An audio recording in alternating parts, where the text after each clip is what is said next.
Good morning, everyone. I am Saksham alongside with my partner Parth. We are here to present our research project titled Real-Time Amblyca Fruit Disease Monitoring System, developed under the guidance of our teachers and verified by the District Horticulture Department of Sonipat and GVM Biotech Lab. This innovation has also been patented by Government of India for its novelty and social benefit. Phyllanthus amblica, commonly known as amla or Indian gooseberry, is one of the most valuable fruit crops in India.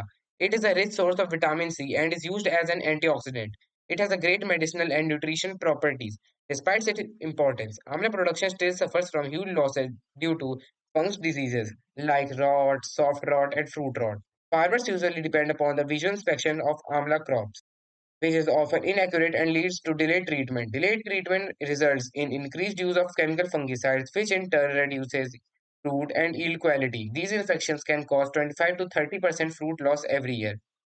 The challenge was to create a low cost system that could detect and classify major fruit diseases directly in the field without depending on laboratories while also suggesting a natural treatment right in the field.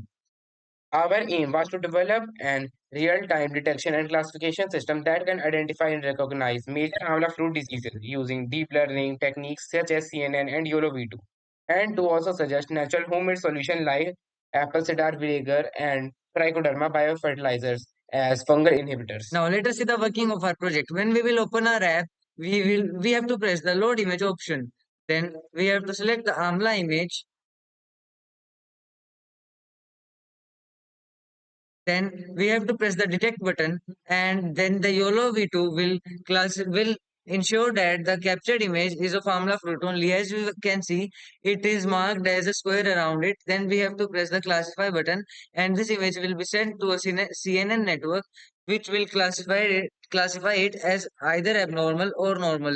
As you can see, it is abnormal, and it also has a disease which is Erwinia amblycae, and it also our app also tells the condition in which the disease is caused and also the precautions with which it can be cured. Thank you.